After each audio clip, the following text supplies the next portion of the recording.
మీరు ఇండస్ట్రీస్ తమిళనాడుకి వెళ్ళిపోతున్నాయి అని చెప్తున్నారు. అయితే ముఖ్యమంత్రి చెప్తారు 13 ఇండస్ట్రీస్ గుజరాత్కి తీసుకెళ్ళడానికి మోదీ ట్రై చేస్తున్నారు, ఇంక్లూడింగ్ టెస్లా. దాని మీద మీరు ఎలా రియాక్ట్ అవుతారు సార్? ఇటువంటి చాతగాని ముఖ్యమంత్రి గుజరాత్కి పోతాయి, తమిళనాడుకి పోతాయి, కేరళకు పోతాయి, ఆంధ్రాకి పోతాయి. ఇంకేంది? ఎక్కడికి పోమ్మా? మీరే చెప్తున్నారు, మీ క్వశ్చన్లే ఆన్సర్ ఉన్నది. ఈయన ఏం చేస్తున్నాడు మరి? టెస్లా బిస్లా అంతా మోడీ అనుకొని పోతా ఉంటే ఈయన ఏం చేస్తున్నాడు? మోడీ అడ్డం పడ్డా మేము తెచ్చినామమ్మా కొన్నిటిని.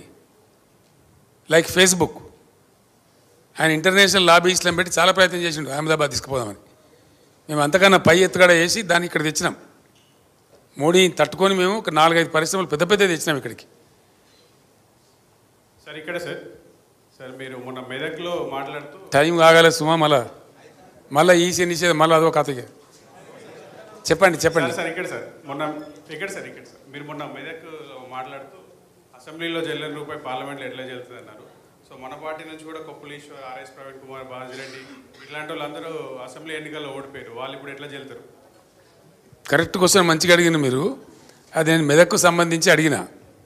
మీరు అడిగిన కారణం ఆర్ఎస్ ప్రవీణ్ మా పార్టీ నుంచి ఓడిపోలేదు, కొప్పులీశ్వర్ మాత్రం మా పార్టీ నుంచి ఓడిపోయిండు.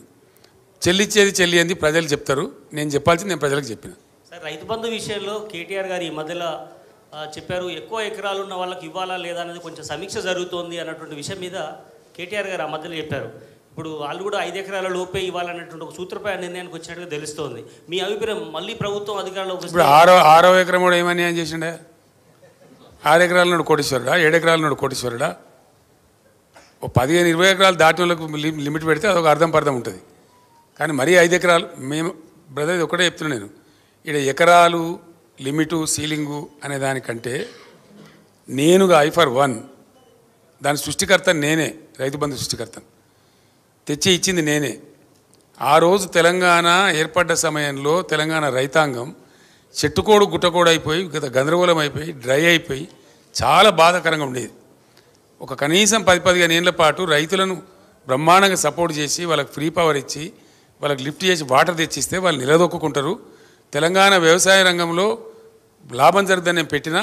And that agriculture sector of Telangana has contributed to the GSDP of Telangana by 18.36%.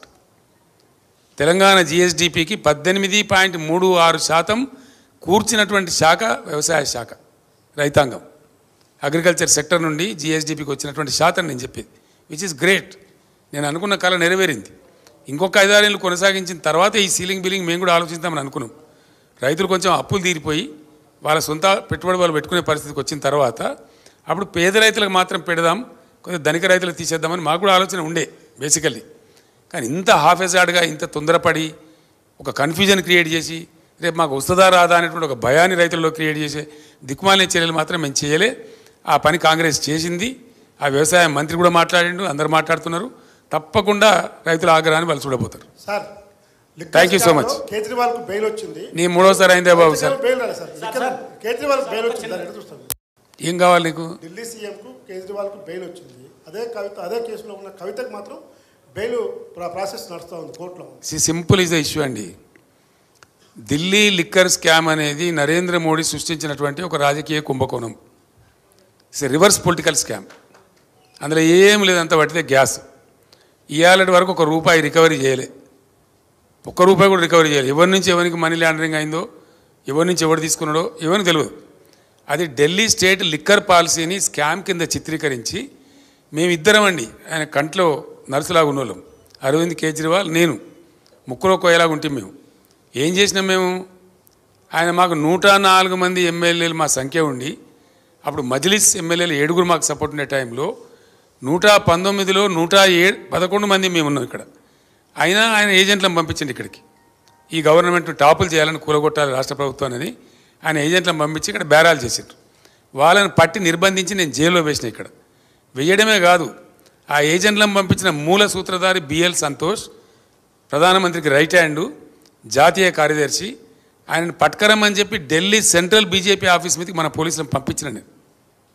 ఆయన పట్టుకరావడానికి పోయిన తెలంగాణ పోలీసులు తప్పించుకున్నాడు ఆయన. అది వాళ్ళ మా మీద కోపం.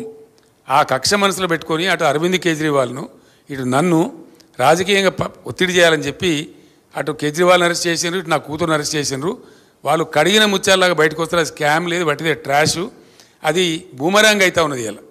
ఆ అమ్మాయి బతుకమ్మ ఉద్యమం చేసి తెలంగాణ ఉద్యమానికి ఎంతో కంట్రిబ్యూట్ చేసి అమెరికా నుంచి వచ్చి పాపం తన జీవితాన్ని వదులుకొని తెలంగాణ కోసం పనిచేసిన బిడ్డ. అందరికీ తెలుసు, లోకానికి తెలుసు. ఆ అమ్మాయి స్టాండర్డ్ ఏందో, ఆమె ఎట్లా మాట్లాడుతుందో, ఆమె ప్రవర్తన ఏందో మీ అందరికీ కూడా తెలుసు. మీ అందరూ కూడా చాలామంది జర్నలిస్టులు ఆమెతో కలిసి పనిచేసిండ్రు. అటువంటి ఒక నిర్దోషిని పట్టుకపోయి ఒక మహిళను చూడకుండా కేవలం నా కూతురు అనేటువంటి ఒక రాజకీయ కక్షతోని మోడీ అరెస్ట్ చేసిండు. ఏం ఫరక్ పడదు, మేము భయపడము. రాజకీయ కుటుంబం కాబట్టి మేము అన్నీ ఎదుర్కొంటాం. మాకు ఈ జైలు బీలు కొత్త కాదు. We are not worried. ఆమె కడిగిన ముత్యంలాగా బయటకు వస్తుంది. I have no out of doubt. Thank you so much. Thank you.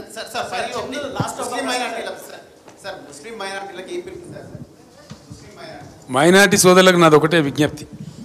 ఈ రాష్ట్రంలో మీరు భ్రమలో పడి కాంగ్రెస్ పార్టీకి ఓటేస్తే వాళ్ళు థర్డ్ ప్లేస్లో ఉన్నారు. అనవసరంగా బీజేపీ గెలిచే అవకాశం ఉంటుంది. మీకు బీఆర్ఎస్ సెక్యులర్ పార్టీ, బ్రహ్మాండమైన నీతి నిజాయితీ ఉన్న పార్టీ.